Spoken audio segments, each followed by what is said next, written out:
Right Venkatareddy గారు, నిన్న జగన్మోహన్ రెడ్డి గారు ఒక ప్రెస్ మీట్ పెట్టి రాయలసీమ ఎత్తిపోతల పథకాన్ని రేవంత్ రెడ్డి గారు అడిగారని చంద్రబాబు నాయుడు గారు తాకట్టు పెట్టి దానికి సమాధి కట్టేస్తున్నారన్న విషయాన్ని చెప్పగానే మొత్తం డైవర్ట్ చేసే విధంగా ఒక డైవర్ట్ పాలిటిక్స్ చేస్తున్నారు. ఇది కామన్గా జరుగుతున్న అంశమే. అయితే దీనికోసం ఎవరు ముందుకొచ్చారు, ఎవరేం మాట్లాడారు, ఇవన్నీ పక్కన పెడితే దాని గురించి కూడా మాట్లాడదాం డీటెయిల్గా. రివర్ బెడ్కు రివర్ బేసిన్కు తేడా తెలియకుండా వీళ్ళు మాట్లాడుతున్నారా? జగన్మోహన్ రెడ్డి గారు అన్నదేంటి, వీళ్ళు ప్రొజెక్ట్ చేస్తోంది ఏంటి? ఈశ్వర్ గారు, ముందుగా మీకు ప్యానల్లో ఉన్న అందరికీ అట్లానే సాక్షి టీవీ ప్రేక్షకులందరూ నమస్కారాలు.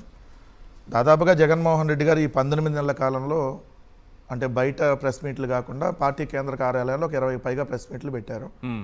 ఏ ఒక్క రోజన్నా జగన్మోహన్ రెడ్డి గారు పెట్టినటువంటి ప్రెస్ మీటుకి సమాధానంగా తెలుగుదేశం పార్టీ వాళ్ళు ఇదిగో మీరు చెప్పిన లెక్క తప్పు, ఇదిగో మీరు ఒక టీఎంసీ అన్నారు, లేకపోతే ఇది 2 టీఎంసీలు అని కానీ, లేదా మీరు చెప్పింది 20,000 కోట్లు అన్నారు, ఇది 19,000 కోట్లు 19,900 కోట్లే ఉందని కానీ ఎక్కడ దానికి సంబంధించిన ఆధారాలతో తెలుగుదేశం పార్టీ వాళ్ళు ఏ రోజు రారు. ఎందుకంటే జగన్మోహన్ రెడ్డి గారు పక్క ఆర్బీఐ లెక్కలు కానీ, లేదంటే ప్రపంచ బ్యాంక్ ఇచ్చినవి కానీ, బడ్జెట్ లెక్కలు కానీ, విత్ ప్రూఫ్స్ కేంద్రంలో పార్లమెంట్లో చెప్పినవి కానీ, ఇలా విత్ ప్రూఫ్స్ లేకుండా ఏ రోజు జగన్మోహన్ రెడ్డి గారు ప్రెస్ మీట్ మాట్లాడరు.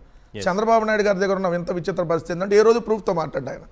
జగన్ గారేం ప్రూఫ్ లేకుండా మాట్లాడు, ఆయన అసలు ఏ రోజు ప్రూఫ్తో మాట్లాడు. సో అందుకనే జగన్ గారు ప్రెస్ మీట్ పెడితే కౌంటర్గా ఏం మాట్లాడాలి, నువ్వు సైకో, నువ్వు బెంగళూరు పోయావు, నువ్వు ఆఫ్టర్ ఆల్ పులివెందుల ఎమ్మెల్యేవి, నువ్వు పులివెందుల ఎమ్మెల్యే మమ్మల్ని క్వశ్చన్ చేయడానికి నీకు అర్హత లేదు, నువ్వు ముందు దమ్ముంటే అసెంబ్లీకి రా, ఇది తప్ప. లేదంటే వ్యక్తిగతంగా ఇంకా తల్లి చెల్లి ఇలా బొంద ఇలా పవన్ కళ్యాణ్ గారు ఏదో బాబాయ్ గొడ్డలు ఏదో తీసుకొచ్చారు మళ్ళీ. అది నిన్న ఇప్పుడు సంక్రాంతి అన్యాయం జరుగుతుందని ఆయన ఎప్పుడు మాట్లాడలేదు. సంక్రాంతి వస్తుంది కదా, అందుకని ముందు రంగంలోకి దింపినట్టున్నారు. కొంచెం కావాలి కదా యాక్టింగ్, కొంచెం సంక్రాంతికి సంబరాలు చేసుకోవాలి కాబట్టి వాళ్ళకి అభిమానులకు కొంచెం, అందుకని ఇప్పుడు తీసుకొని వచ్చుంటారు. సో జగన్మోహన్ రెడ్డి గారు ఎప్పుడు ప్రెస్ మీట్ పెట్టినా వాళ్ళు ప్రూఫ్స్తో రారనేది వాస్తవం. జగన్ గారు ప్రూఫ్స్ చూపించి మాట్లాడతారు, విత్ డిస్ప్లే చేసి. వీళ్ళు మాత్రం వ్యక్తిగత విమర్శలు చేస్తారు. మనం అనేకసార్లు డిబేట్ చేసాం. నిన్న ఏం చేశారంటే ఇంకొంచెం ముందుకెళ్ళారు. ఇంకొంచెం ముందుకెళ్ళి బాగా కాలినట్టు ఉంది. ఆ కాలిన దానికి ఏం చేయాలి, కడుపు మంటతో జగన్ గారిని వ్యక్తిగతంగా వాళ్ళకి సంబంధించినటువంటి ఛానల్స్తో తిట్టించాలి. చంద్రబాబు నాయుడు గారికి అలవాటు. చంద్రబాబు నాయుడు అనేటటువంటి వ్యక్తికి ఓ 10 తలకాయలు ఉంటాయి. ఓ తలకాయలో 2 పత్రికలను అడ్డం పెట్టుకుంటాడు, ఇంకో తలకాయలో 4 ఛానళ్ళు, ఇంకో తలకాయలో కొంతమంది అనలిస్టులని, ఇంకో తలకాయలో 4-5 రాజకీయ పార్టీలని, ఇట్లా అన్ని తలలో పెట్టి ఒక్కోసారి వాళ్ళని ఒక్కోసారి వెళ్ళినట్లు వదిలి విషం నింపుతూ ఉంటాడు. ఎందుకంటే డైరెక్ట్గా రాలేడు కదా, ఒక్కడే డైరెక్ట్గా చేత కాదు కాబట్టి ఇలా అందరినీ ఎంటగట్టుకొని విషం నింపుతూ ఉంటాడు. దానిలో భాగంగా నిన్న జగన్మోహన్ రెడ్డి గారి మీద చిమ్మినటువంటి విషయం.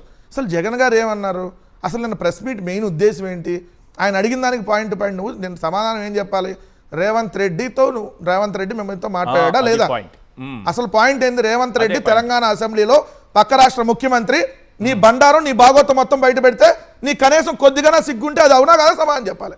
అది కాకుండా దాని మీద మొత్తం వదిలేసి జగన్ గారు అంటే అమరావతిని ఏదో ఇక్కడి నుంచి ఏదో తీసేస్తా ఉన్నారంట, లేకపోతే రివర్ బేస్లో పెడితే ఏం చెప్పారు జగన్ గారు, మొన్న చెప్పింది ఇప్పుడు కూడా చెప్పారు. అంతకుముందు జగన్ గారు ఏ స్టాండ్లో ఉన్నారు, ఇప్పుడు కూడా అదే స్టాండ్లో ఉన్నారు. జగన్మోహన్ రెడ్డి గారు 2014 సెప్టెంబర్ 4న హైదరాబాద్ అసెంబ్లీలో ఏ స్టాండ్లో రాజధాని మీద ఉన్నారో ఈ రోజు కూడా అదే స్టాండ్లో ఉన్నారు. ఆ రోజు ఏం చెప్పారు, అసెంబ్లీలో అసలు చర్చ జరగల, రాజధాని మీద డైరెక్ట్గా ప్రకటన చేస్తే జగన్ గారు ఏమన్నారు, అయ్యా అసలు చర్చ జరగకుండా డైరెక్ట్ ఆ రోజు కోడెల శివప్రసాద్ స్పీకర్గా ఉన్నాడు, అయ్యా చర్చ జరగాలి కదా అంటే లేదు మేము డైరెక్ట్గా ప్రకటన చేస్తామన్నారు. అప్పటికి జగన్ గారు ఏమన్నారు, 30,000 ఎకరాల ప్రభుత్వ భూమి ఉన్న దగ్గర పెట్టండి. ఆ ప్రభుత్వ భూమి ఉంటే మనం చిన్న సన్నకారు ఏదైతే మధ్య తరహా వ్యాపారులకు కానీ వాళ్ళకి ఇచ్చుకోవడానికి అవకాశం ఉంటుంది, లేదంటే చిన్న పరిశ్రమలకు ఇవ్వడానికి అవకాశం ఉంటుంది, మిగిలినది వాళ్ళ పక్కన ల్యాండ్ ఉంటుంది కాబట్టి వాళ్ళు ఎవరైనా కావాలంటే కొనుక్కుంటారు. ఇది జగన్ గారు చెప్తే కాదు. ఫస్ట్ చర్చ జరిగినప్పుడు అమరావతి పేరుందే, విజయవాడ పేరుందే సార్. ఆ రోజు అసెంబ్లీలో సెప్టెంబర్ 2 క్యాబినెట్ మీటింగ్ జరిగింది హైదరాబాద్లో. September 4 assembly 2014. ఆ రోజు డైరెక్ట్గా ప్రకటన చేస్తే జగన్ గారు అన్నారు, ప్రకటన ఏమని చేశారు, విజయవాడ కేంద్రంగా విజయవాడ చుట్టుపక్కల రాజధాని అని అనౌన్స్ చేశారు. అవును. అప్పుడు జగన్ గారు ఏమన్నారు, సరే మీరు విజయవాడని డిసైడ్ చేశారు కాబట్టి అక్కడెక్కడన్నా ప్రభుత్వం ముందు దగ్గర పెట్టన్నారు. 30,000 ఎకరాలు ఆనుకొని ఒకే దగ్గర దాన్ని అత్తుకొని ఉండాలని ఆడలేదు. అసెంబ్లీ రికార్డ్స్ లో ఎక్కడ ఆ రోజున అమరావతి అనేది లేదా, అమరావతి అనేది విజయవాడ మాత్రమే ఉందా. అసలు అమరావతి పేరు అనేది తర్వాత రామోజీరావు సూచిస్తే వచ్చింది. అది రామోజీరావు రాసుకున్నాడు కదా, చంద్రబాబు కూడా చెప్పాడు కదా, రామోజీరావుకి సంబంధం ఏంటి, కానీ రామోజీరావు చెప్పాడని చెప్పి అమరావతి పేరుని పెట్టారు. అమరావతిలో అమరావతి లేదు, అది రెండో పాయింట్. అమరావతిలో అమరావతి లేదు, ఇదే మైసూర్ బోండనా? అదే సార్, అమరావతిలో అమరావతి లేదు, 3వ విడత ల్యాండ్ పూలింగ్ లో అమరావతి వస్తుంది. ఇప్పుడు 2వ విడత పూలింగ్ దాకా అమరావతి లేదు. పద్దాలు మీరు అందరూ మైసూర్ బోండాలో మైసూర్ లేదంటే అమరావతి లేదంటున్నారని 3వ విడత దాన్ని పెడతారు. 4వ విడతలో తడ దాకా పోద్ది. అవసరమైతే తమిళనాడు ప్రభుత్వానికి ఎందుకు పోతుంది? కావాలి కదా భూదాహం. మనిషికి ఆశ ఉండొచ్చు, అత్యాశ. ఈ మొత్తం ఈ రాష్ట్రాన్ని మొత్తం నేనే మొత్తాన్ని ఆక్రమించేయాలనేటటువంటి భూ ఆశ ఉంటే ఏం చేస్తాడు? చంద్రబాబు నాయుడు గారులానే ఇలానే ప్రవర్తిస్తారు.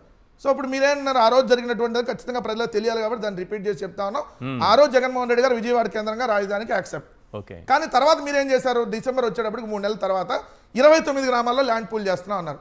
ఆ రోజు జగన్ గారు క్లియర్గా చెప్పారు, ఇది రియల్ ఎస్టేట్ రాజధాని, పేదల కడుపు కొడతా ఉన్నారు. ఏదైతే శివరామకృష్ణన్ కమిటీ చెప్పినటువంటి రిపోర్ట్ ప్రకారం జరగట్లేదు. అసలు 3 పంటలు పండేటటువంటి భూములు ఎందుకు తీసుకోవటం? ఈ ల్యాండ్ పూలింగ్ విధానమే కరెక్ట్ కాదు. రైతులు తర్వాత తీవ్రంగా నష్టపోతారు. మీ మాటలు నమ్మి రైతులు ఈరోజు నడి రోడ్డు మీద నిలబాల్సినటువంటి పరిస్థితి వచ్చింది అని చెప్పి ఆ రోజే జగన్మోహన్ రెడ్డి గారు లేఖ రాశారు. లేఖ రాస్తే మీరు రాజధానికి వ్యతిరేకం, అందుకనే శంకుస్థాపనకు రావట్లేదు, ఇలా లేఖ రాస్తున్నారని చెప్పి వాళ్ళ మీడియాను అడ్డం పెట్టుకొని తప్పుడు ప్రచారం చేశారు. పాయింట్ నెంబర్ 2, సరే వాళ్ళు రాజధానిగా తీసుకున్నారు కదా, 5,500 కోట్లు అప్పుడు ఖర్చు పెట్టారు కదా, ఏమన్నా ఒక శాశ్వత భవనం కట్టారా? 500 కాలేజీలతో ఒక పర్మనెంట్ హాస్పిటల్ జగన్ గారు, మెడికల్ కాలేజు, హాస్పిటల్, దానికి సంబంధించినటువంటి బిల్డింగ్లు, దాదాపు 8.5 లక్షల ఎస్ఎఫ్టీలో ఒక 500 కోట్లతో అద్భుతంగా మెడికల్ కాలేజీలు, ఆల్రెడీ 6 మెడికల్ కాలేజీలు స్టార్ట్ అయినాయి. మరి మీరు 5,500 కోట్లు అమరావతిలో ఏదైతే 2014 నుంచి 19 ఖర్చు పెట్టారో ఒక్క పర్మనెంట్ బిల్డింగ్ చూపించమనండి, ఒక్కడే గట్ల. సార్ జగన్ గారు వచ్చిన తర్వాత దాన్ని చూశారు. ఎస్, ఇక్కడ మళ్ళీ లక్షల కోట్లు అప్పులు చేసి తీసుకొని వచ్చి ఇది మహానగరాన్ని నిర్మించడం అనేది పాజిబుల్ కాదు, ఇది రాష్ట్ర భవిష్యత్తు మీద దెబ్బతింది కాబట్టి అమరావతిని ఒక రాజధానిగా ఉంచుకుంటూ మరొక 2 ప్రాంతాల్లో ఉండాలని నిర్ణయించుకున్నారు. అప్పుడు నానా యాగి చేశారు, రైతులను రెచ్చగొట్టారు. ఆ రైతులను రెచ్చగొట్టిందంటే ఒక పాయింట్ చెప్పాలి. రైతులను రెచ్చగొట్టించినటువంటి జేఏసీ నాయకులు చైర్మన్లు అయ్యారు, ఏదైతే ప్రభుత్వంలో కీలక పదవుల్లో ఉన్నారు. ఒక్క రైతుకు ఫ్లాట్ రాలే ఈ రోజుకి. మీరు నోట్ చేసుకోవాలని పాయింట్. నాకు కాదు, ఎవరికి అమరావతి రైతులకు మీ అమరావతి జేఏసీ ముసుగులో ఎవరైతే ఆ జేఏసీ చైర్మన్లను, వైస్ చైర్మన్లను, జేఏసీగా ఏర్పడినటువంటి వాళ్ళు మహిళలు ఉండొచ్చు, లేదంటే పురుషులు ఉండొచ్చు, వాళ్ళందరికీ చైర్మన్లు వచ్చినాయి. ఒకళ్ళకి రెర్రా, ఇంకోళ్ళకి ఇంకో చైర్మన్, ఇంకొకళ్ళకి మహిళా కమిషన్, ఇంకోళ్ళందరికీ వచ్చినాయి పదవులు. కానీ మీ కనీసం డెవలప్ చేసిన ఫ్లాట్ ఇవ్వాల. 2 సంవత్సరాలు అవుతుంటే డెవలప్ చేసిన ఫ్లాట్ రాలా. వాళ్ళకి నెల అద్భుతమైన శాలరీలు కాదు, 2018 నాటికే ఇస్తానని చెప్పి రాశారు. అధికారంలోకి వచ్చినాక అధికారంలోకి వచ్చాక యాక్చువల్లీ ఇవ్వాల్సింది అప్పుడే, ఇప్పుడు మళ్ళీ 2 ఏళ్ళు అవుతుంది. ఇప్పుడు వాళ్ళ పదవులు నెల 3.5 లక్షలు 4 లక్షలు శాలరీలు వస్తున్నాయి. కనీసం డెవలప్ చేసి ఫ్లాట్ రాలా. రెండోది ఏంటి, మిమ్మల్ని అడ్డం పెట్టుకున్న చంద్రబాబు నాయుడు గారు 1 సెంటు భూమి ఇవ్వాల, కానీ 5 ఎకరాలు అద్భుతమైన రాజమహల్ కట్టుకుంటున్నాడు, చుట్టూతో 4 రోడ్లు పెద్ద పెద్దవి. మిమ్మల్ని అడ్డం పెట్టుకుని భూములు తీసుకున్న నారాయణ చంద్రబాబు నాయుడు గారు కొద్దిగా పెద్దది కడుతున్నాడు కదా, మరి ఆయనకంటే పెద్దది కడితే చంద్రబాబు ఊరుకోవడానికి కొంచెం చిన్నది ఆయనకంటే ఆయన కట్టుకుంటున్నాడు. మీకు కట్టుకుంటామంటే ఎక్కడ ఇస్తున్నారు? శ్మశానంలో, వాగుల్లో, వంకల్లో. అందుకనే కదా రామారావు అనేటటువంటి రైతు చనిపోయింది. జగన్ గారు నిన్న ఏం చెప్పారు? అయ్యా, అమరావతి రాజధానిగా మీరు ఉంచుతున్నారు కాబట్టి మీకు ఉంది, దాన్ని కంటిన్యూ చేయండి, కానీ విజయవాడ గుంటూరు మధ్య తీసుకొచ్చి పెట్టండి అన్నారు. తప్ప? ఎందుకంటే విజయవాడ గుంటూరుతో కూడిన అమరావతి ఈరోజు ఉందా? కేవలం 29 గ్రామాలు మొదటి విడత, 2వ విడత 7 గ్రామాలు, 3వ విడత ఇంకో 4 గ్రామాలు, 4వ విడత ఇంకో 10 గ్రామాలు. ఇది రాజధానిగా ఉందా? ఇది క్లియర్గా ప్రభుత్వాన్ని జగన్మోహన్ రెడ్డి గారు క్వశ్చన్ చేసడానికి సమాధానం ప్రభుత్వం చెప్పాలి. నీళ్ళు ఎత్తిపోస్తున్నారా లేదా? అమరావతిలో లిఫ్ట్ పెట్టారా లేదా? సార్, నెలకి 1000 ఎకరాల్లో పిచ్చి మొక్కలు తొలగిస్తున్నారు. 19 నెలల్లో 19,000 ఎకరాలు అయింది.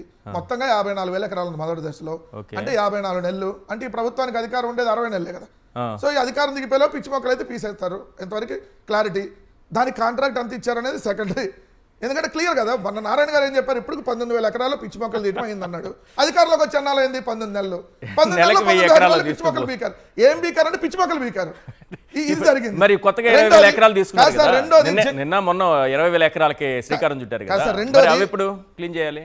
అది తర్వాత వాళ్ళు ఉంటే చేస్తారు, లేదంటే ఇక రైతులకి ఇప్పుడు లాక్కొని ఇప్పుడు ఆల్రెడీ దానికి సంబంధించి రియల్ ఎస్టేట్ వ్యాపారం చేసుకోవడానికి ఆ భూములను సిద్ధం చేస్తున్నారు. రెండో అంశం వచ్చేటప్పటికి నేను చెప్పట్లేదు సార్, ఇది ఈనాడు పత్రికే, ఇది అమరావతి నేట మునిగిద్ది రివర్ బేసో ఇంకోటి అనడానికి ఈనాడు వాళ్ళ వెబ్సైట్ లో రాసింది. అమరావతి పునాదుల్లో చేపలు ఎగబడుతున్న స్థానికులు, ఇది అమరావతి చేప అని పేరు పెట్టారు.